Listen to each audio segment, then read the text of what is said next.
shout out to my content planning calendar. A lot of these stickers are from my friend Gwen.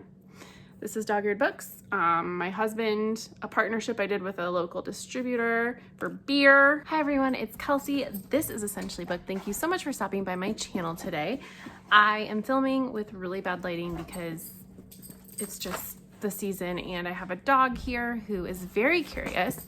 So if you hear just a lot of stuff going on in the background, it's because I'm filming in a generally not ideal situation. Okay? All right. So today I want to talk about the books coming out in October, November, and December that I have on Netgalley. I got this idea from Jordan at Sorry Booked Solid, and I wanted to just go through it. Honestly, this was an accounting for me to see kind of what my upcoming reading is going to look like in the next few weeks.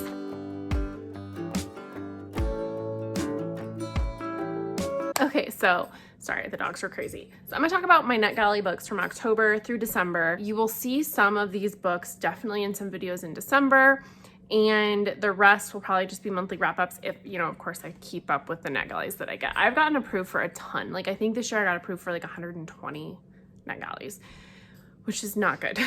My Netgalley percentage right now is 33%. So I would love to get that to 80 because that's the ideal percentage. If you don't know what Netgalley is, it's a free platform online. Anybody can make an account and you can review ebooks in advance. I've worked with a lot of publishers for a long time. I've had my Bookstagram since like 2017, I think. So like it's been a long time. So I have relationships and that's why I get approved for so many, but that is not a good thing because then you have a ton and your percentage gets mixed up.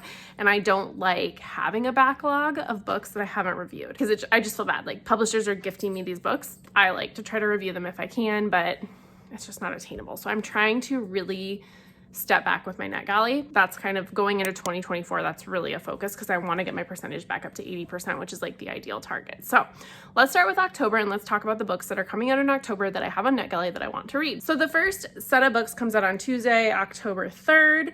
Tuesday's a big publishing day if you didn't know that. It's like the only publishing day. So I actually have 4 books. They're all Christmas books. They're all Christmas romances. So just do with that as you wish.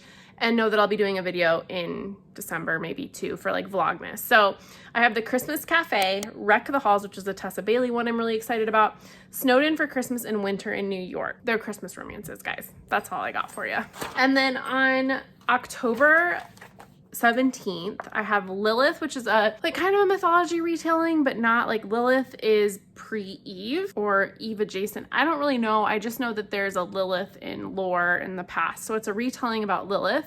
And it was blurbed as like for fans of Cersei. So I'm really excited about that one. And then also The Unmaking of June Farrow by Adrienne Young.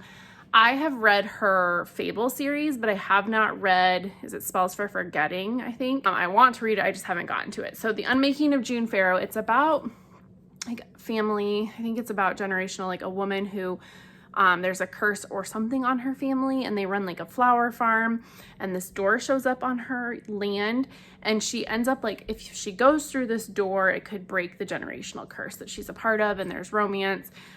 Reading the blurb of it kind of gave me an Addie LaRue vibe, so I feel like I'll really like it.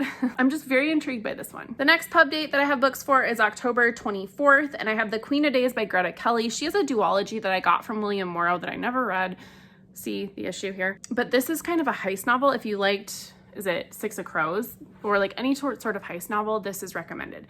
And then Let Us Descend by Jesmyn Ward. I love Jesmyn Ward, and I've heard this book is like her master work, and her other books have been really good. Seeing Unburied Sing is a book I still think about. This is I think it's pre-Civil War, a Black woman, enslaved woman, and it's really dark. I've heard it's very triggering, but it's wonderful. And then also I have The Christmas Appeal by Janice Hallett, and I think this might tie back to The Appeal and those cast of characters, which I really did enjoy The Appeal. And it's a Christmas novel, so no, you'll see stuff about that in December. Then on October 31st, my last 2 books for October. A Dish Best Served Hot by Natalie Canna. I loved her last book, and so I'm really excited for this romance. It's a rom-com and it's food adjacent. That's my favorite thing. And then The Sunsets in Singapore. Our author's name will be here. I don't have it written down in my planner. This is kind of like the Crazy Rich Asians Never Let You Go by Kennedy Ryan mashup, I think is like the best way to describe this, but I've heard it's lush and beautiful and just ritzy and fun to get into. So I'm very excited about that one. I'm actually thinking I might start it pretty soon because I just am That's kind of what I'm craving. I want like a Crazy Rich Asians vibe because I love that book. So those are my October releases. So November is a really quiet month for ARCs really. So on the 7th, I have The Future by Naomi Alderman, which I've already talked about in a previous video because I also have that as a physical ARC.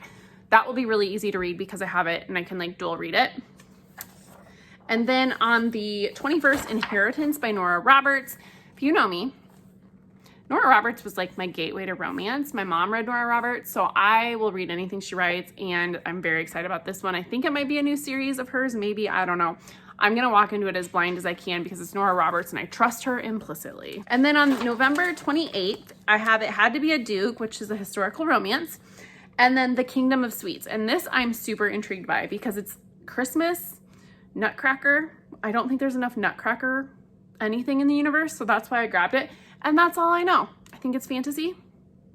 Finally, December. December is very quiet for publishing for a lot of reasons because of Christmas, and like most books that people want to gift should come out earlier in the fall for the hype and stuff. So don't have a ton in December. I have good ones though in December. So I have The Frozen River by Ariel Lahan, and I really love her as a historical fiction author. I haven't finished Codename Helene.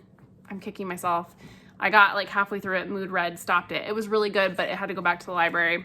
So The Frozen River is about like a midwife, and it's based on a woman who's had like 1,300 births with no maternal deaths, which is unheard of. And I've just heard nothing but great things about this book. That comes out on December 5th. And then also The Engagement Party by Darby Kane. I would not have picked this up but for Gwen, because we're reading it part of her, either her Patreon or her channel. I can't remember, but I'm picking it up because of Gwen for something in her YouTube or Patreon. And it's a thriller. I tend to really trust their recommendations, hers and some of her friends, because I'm not a huge thriller reader. And then I think the last book that comes out for me in this video, You're the Duke I Want, another historical romance from an author I love. Of course, I can't think of it right now, but I saw it and was like, that's happening. So that's it. Those are my fall Netgalley books. There's not a ton. My fall.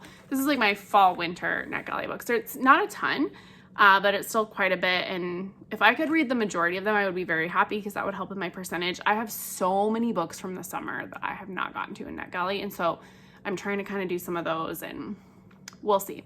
But like I said, my goal is in 2024 to back off on the Netgalley requesting and acceptance and read them so that I can increase that percentage.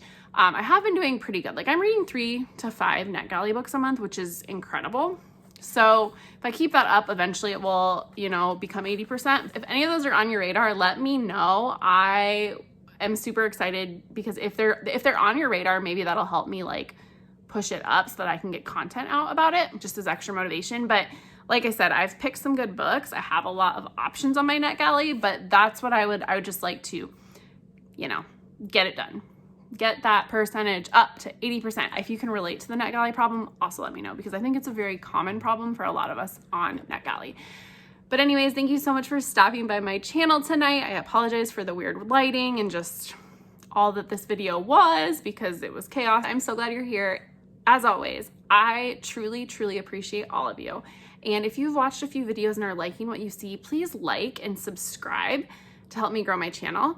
I would so appreciate it, and I really do love making this content. So until the next video, everybody, good night.